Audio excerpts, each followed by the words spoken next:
بسم اللہ الرحمن الرحیم۔ آئیے جب کہ ہم آقا کا میلاد منا رہے ہیں اور یہ سارا اہتمام، یہ خوبصورت محفل، آپ اپنے گھروں میں بچوں کا بھی برتھ ڈے مناتے ہیں، بڑے ان کے لیے تحائف لے کے جاتے ہیں، تو جب آقا کا یوم میلاد منایا جا رہا ہے تو کیا پیش کیا جائے؟ خالی ہاتھ جانا تو مناسب نہیں، بے ادبی، تو کیا پیش کریں؟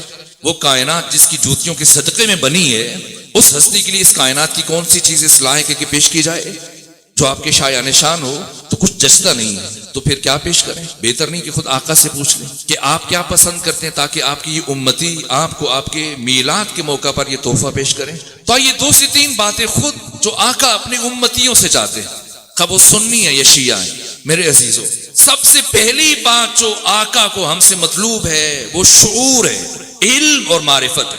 مسجد میں داخل ہوئے پیغمبر اور دیکھا کہ ایک گروہ تسبیح پڑھ رہا ہے، نوافل پڑھ رہا ہے، نمازیں پڑھ رہا ہے، دعائیں مانگ رہا ہے، اور دوسرا گروہ دائرہ بنا کر بیٹھا ہے، علمی گفتگو کر رہا ہے۔ پیغمبر نے دونوں کو دیکھا، تبسم فرمایا، مسکرائے اور فرمایا دونوں خیر پر ہیں، دونوں اچھے عمل میں مصروف ہیں، لیکن میں اس پہلے گروہ میں نہیں بیٹھوں گا بلکہ دوسرے گروہ میں بیٹھوں گا۔ کیوں؟ اس لیے کہ مجھے لوگوں کو عالم بنانے کے لیے بھیجا گیا، لوگوں کو باشعور بنانے کے لیے بھیجا گیا۔ پیغمبر ایک دن تشییع جنازہ، کسی مومن کے نماز جنازہ میں شرکت کے فضائل بیان کر رہے تھے اور مریض کی عیادت کا اجر اور ثواب بیان کر رہے تھے۔ ابو ذر نے سوال کیا، یا رسول اللہ، اگر ایک طرف ایک مومن کی نماز جنازہ ہو، اس میں تشییع ہو، شرکت کرنا ہو، اور دوسری طرف ایک علمی محفل ہو، یا ایک طرف ایک مریض کی عیادت ہو اور دوسری طرف علمی محفل ہو، تو مجھے ان میں سے کس میں شرکت کرنا چاہیے؟ تو آقا نے کیا فرمایا؟ کہ ابو ذر سنو، اگر تشییع جنازہ کے لیے کچھ افراد موجود ہیں تو تم پر واجب ہے کہ تم اس علمی محفل میں شرکت کرو، اس لیے کہ ایک علمی محفل میں شرکت کرنا 1000 بیماروں کی عیادت سے اور 1000 جنازوں میں شرکت سے افضل و بہتر ہے اور زیادہ اجر رکھتا ہے۔ علم کی جو اہمیت بیان کی آقا نے، انسان حیران ہو جاتا ہے، لیکن میں وقت کی کمی کے باعث آگے بڑھ رہا ہوں۔ پہلے مرحلے میں آقا ہمیں باشعور دیکھنا چاہتے ہیں، عالم دیکھنا چاہتے ہیں، آگاہ دیکھنا چاہتے ہیں۔ دوسرے مرحلے میں ختمی مرتبہ ہمیں عاقل دیکھنا چاہتے ہیں۔ آقا چاہتے ہیں کہ ہم فکر کریں، اس لیے فرماتے کہ فکر الساعۃ افضل من عبادت 70 سنہ، ایک لمحے کی فکر عابد کی 70 سال کی عبادت سے افضل ہے، کہ ہم سوچنا شروع کر دیں۔ اور ایک عجیب جملہ ہے آقا کا، علماء کرام موجود ہیں، سنی شیعہ کتابوں میں حدیث میں دیکھ کے عرض کر رہا ہوں، پیغمبر فرماتے کہ خدا نہ کرے آج لاہور میں یہ قیامت صغریٰ کیوں برپا ہے، کیوں راولپنڈی کی سڑکوں پر لہو بہایا جا رہا ہے بنام رسول؟ خود آقا فرماتے ہیں اللہ نہ کرے کسی انسان کا علم اس کی عقل سے زیادہ ہو جائے، کسی کا علم اس کی عقل سے زیادہ ہو جائے، ایسا انسان دوسروں کے لیے پرابلمز کریٹر بن جاتا ہے، دوسروں کے لیے مصیبتیں پیدا کرتا ہے، حدیثیں پڑھ کے لوگوں کو بتائے گا یہ کرو، دین کے نام پر دین کی دشمنی کرے گا۔ اگر علم زیادہ ہو جائے اور عقل کم رہ جائے، عقل میں کیسے بڑھوتری آتی ہے؟ فکر سے، تفکر سے، غور و فکر سے۔ اس لیے ختمی مرتبہ سے فرما رہے، قرآن ہمیں یہ نہیں کہتا، ختمی مرتبہ یہ نہیں فرماتے کہ ہم دھڑا دھڑ قرآن پڑھیں، مثلا ہر روز 1 پارہ پڑھیں۔ ماہ رمضان شروع، فخر سے بعض لوگ کہتے ہیں ہم نے 5 قرآن ختم کیے۔ آپ کو کس نے کہا قرآن ختم کریں؟ زور اس بات پہ کہ ہم زیادہ سے زیادہ قرآن پڑھیں۔ بعض مسلمان راتوں کو جاگ کر دھڑا دھڑ 180 کی رفتار سے آنکھیں بند کر کے قرآن پڑھ رہے ہیں، اور جب صبح ہوتی ہے تو کیا حال ہے؟ وہی ہے چال بے ڈھنگی جو پہلے تھی سو اب بھی ہے۔ اللہ ہم سے یہ نہیں چاہتا کہ ہم آنکھیں بند کر کے پورا قرآن پڑھ لیں، اللہ یہ چاہتا ہے کہ آنکھیں کھول کر ایک آیت پڑھیں، ہماری زندگی بدل جائے گی۔ مدینے کے آخری سالوں میں لوگ بہت تیزی سے اسلام قبول کر رہے تھے۔ ایک جوان پیغمبر کے پاس آیا، کہا آقا میں آپ کے کردار سے متاثر ہوا، کلمہ پڑھا، اسلام قبول کیا، لیکن مجھے اسلام کے معارف معلوم نہیں، آپ مجھے اسلام کی تعلیمات سے آگاہ کیجیے۔ چونکہ تیزی سے لوگ مسلمان ہوتے، پیغمبر کے پاس اتنا وقت نہیں ہوتا تھا کہ سب کو فردن فردن وقت دیں، اس لیے سینئر صحابہ کرام کے سپرد کرتے تھے۔ اس نو مسلم جوان کو سپرد کیا عبداللہ بن مسعود کے، اور عبداللہ سے کہا کہ آپ اسے دین سکھائیں۔ اور 3 سے 4 دن کے بعد عبداللہ سے پوچھا، عبداللہ بتائیں آپ کا نیا شاگرد کیسا جا رہا ہے؟ تو عبداللہ نے عرض کیا، یا رسول اللہ وہ تو چھوڑ کے جا چکا ہے، چلا گیا۔ کہ وہ تو بڑے شوق سے آیا تھا، پھر کیوں چھوڑ گیا؟ کیا ہوا؟ کہ پہلے دن جب میرے پاس آیا تو میں نے سوچا میں اسے کیا پڑھاؤں، تو جتنا قرآن نازل ہو چکا تھا میں نے اس میں سے ایک آیت کا انتخاب کیا اور وہ آیت پڑھائی. کون سی آیت؟ فَمَن يَعْمَلْ مِثْقَالَ ذَرَّةٍ خَيْرًا يَرَهُ وَمَن يَعْمَلْ مِثْقَالَ ذَرَّةٍ شَرًّا يَرَهُ. جو ذرہ برابر نیکی کرے گا، اچھائی کرے گا، اس کا اثر اسی دنیا میں دیکھے گا، اور جو ذرہ برابر برائی کرے گا اس کا نتیجہ اسی دنیا میں دیکھے گا. کہ یہ آیت پڑھائی، اس کا مطلب سمجھایا، آپ سے جو سنا تھا سب سکھایا. اور دوسرے دن جب وہ آیا تو میں نے کہا پچھلا سبق سناؤ تاکہ آگے پڑھاؤں. اس نے کہا پچھلا سن لے، لیکن میں نے آگے نہیں پڑھنا. میں نے پوچھا کیوں، کیا وجہ ہے؟ تم تو بڑے شوق سے آئے تھے. کہا عبداللہ، میں کل جو آیت آپ سے پڑھ کے گیا ساری رات اس پر سوچتا رہا، تدبر کرتا رہا، اور رات کے کسی حصے میں اس نتیجے پر پہنچا کہ اس ایک آیت میں اتنی وسعت اور آفاقائیت ہے کہ اگر میں چاہوں تو اپنی ساری زندگی اس ایک آیت کے سائے میں گزار سکتا ہوں. یہ سنا ختمی مرتبت کی آنکھیں نم ہوئی. کہ اس اللہ کی قسم جس نے مجھے رسالت کے لیے منتخب کیا، اس جوان نے صحیح کہا. واقعاً ایسے اگر چاہے تو ساری زندگی اس ایک آیت کے سائے میں گزار سکتا ہے. اللہ یہ نہیں چاہتا کہ ہم قرآن ختم کے اوپر ختم کریں، نہ، ایک آیت پڑھیں لیکن تدبر کے ساتھ، بصیرت کے ساتھ، توجہ کے ساتھ. اگر ہم ہدیہ دینا چاہتے ہیں آقا کو، میلاد کے ان ہنگام غروب ہے، شب میلاد ہے، مبارک ترین دن ہے، تو ایک عہد کر لیں کہ ہر روز نماز فجر کے بعد تمام گھر والوں کو جمع کر کے، اس سے پہلے کہ گھر کی خواتین کام شروع کریں، مرد دفتر جائیں، کاروبار شروع کریں، دکان کھولیں، کھیتی باڑی شروع کریں، سب بیٹھ جائیں. اور جو سب سے زیادہ پڑھا لکھا ہے، جانتا ہے، بچی ہے، بچہ ہے، طالب علم ہے، یا خود قرآن کھولیں، ایک آیت ترجمے کے ساتھ پڑھیں. آقا کی روح بھی ہم سے خوش ہوگی اور ہمارے گھر پہ ان خاص رحمتوں کا نزول بھی ہوگا. یہ دوسری بات. پہلے مرحلے میں آقا ہمیں اپنی امت کو باشعور دیکھنا چاہتے ہیں. دوسرے مرحلے میں آقا چاہتے ہیں کہ امت فکر کرنا شروع کر دے، ہمیں عاقل دیکھنا چاہتے ہیں. تیسرے مرحلے میں تیزی سے عرض کر رہا ہوں، تیسرے مرحلے میں آقا ہمیں با اخلاق دیکھنا چاہتے ہیں. اسلام دین علم ہے، دین معرفت ہے. اس کے باوجود اسلام نہ تو اپنے علم کے زور پر پھیلا ہے نہ معرفت کے زور پر پھیلا ہے. اسلام نتیجہ ہے اخلاق مصطفیٰ کا اور کردار مصطفیٰ کا. یہ پیغام ہے منبر حسین سے ان دنوں میں جبکہ ملک میں خون کی ہولی کھیلی جا رہی ہے. یہ اسلام نتیجہ ہے کردار مصطفیٰ کا.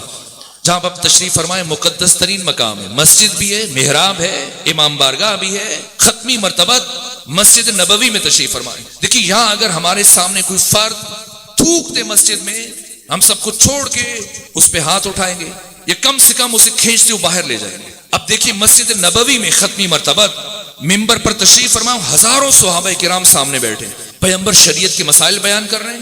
ایسے میں ایک عرب بدو کسی کا بھڑکایا ہوا پہنچا، اس نے خود کو بے لباس کیا اور سین مسجد میں کھڑے کھڑے پیغمبر کے سامنے اس نے پیشاب کیا. اور صحابہ کرام کو اس قدر غصہ ہے کہ آنکھیں غصے سرخ ہو گئی. اجازت طلب کریں، یا رسول اجازت دیں، ہم اس کا سر تن سے جدا کر دیں. آپ اسلام کے ریپریزنٹیٹیو ہیں. شیعہ کسی فرقے کا نام نہیں ہے، تشیع اسلام کی نوعیت کا نام ہے، تشیع اسلام کا ہراول دستہ ہے. آپ اسلام کے ریپریزنٹیٹیو ہیں، نمائندے ہیں. یہ فکر لے جائیں اور امت کے فرد فرد تک پہنچائیں، یہ آپ کی ذمہ داری ہے کہ دین مصطفیٰ کیا ہے اور دین ملا کیا ہے. کیوں اقبال نے کہا کہ دین کافر فکر و تدبیر و جہاد، دین ملا فی سبیل اللہ فساد، دین محمدی کیا ہے؟ پیغمبر گرامی اسلام، صحابہ کرام غصے سے آنکھیں سرخ ہیں، کہہ رہے اجازت نے سر تن سے جدا کرنا. فرمایا نہ بیٹھے رہو، میں خود جواب دوں گا. فرمایا ابو ذر اٹھو، جاؤ پانی کا کوزہ لے کے آؤ. ابو ذر گئے، پانی کا کوزہ بھر کے لائے. پیغمبر نے وہ کوزہ ہاتھ میں لیا اور خود اس جگہ کو پاک کرنا شروع کیا. آپ سوچیں کیا کیفیت ہوگی. تمام نبیوں کا سردار، تمام رسولوں کا امام، وجہ تخلیق کائنات، محبوب خدا، محبوب رب العالمین، اپنے ہاتھوں سے اس نجاست کو پاک کر رہے ہیں. وہ عرب بدو حیران، پریشان، سرگردان، بہت دیر تک ٹکٹکی باندھے پیغمبر کے چہرے کی طرف دیکھ رہا ہے. ایسے بھی ہو سکتا ہے؟ پھر آنکھیں چھلک گئی.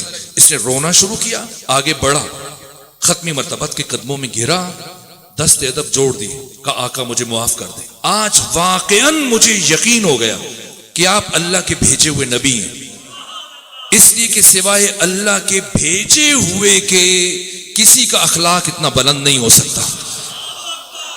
اسلام اخلاق سے پھیلا اور پیغمبر کی نگاہ میں اخلاق کی اہمیت یہ ہے. آقا فرماتے کہ میں خوش اخلاق کافر کو بد اخلاق مسلمان سے زیادہ پسند کرتا ہوں.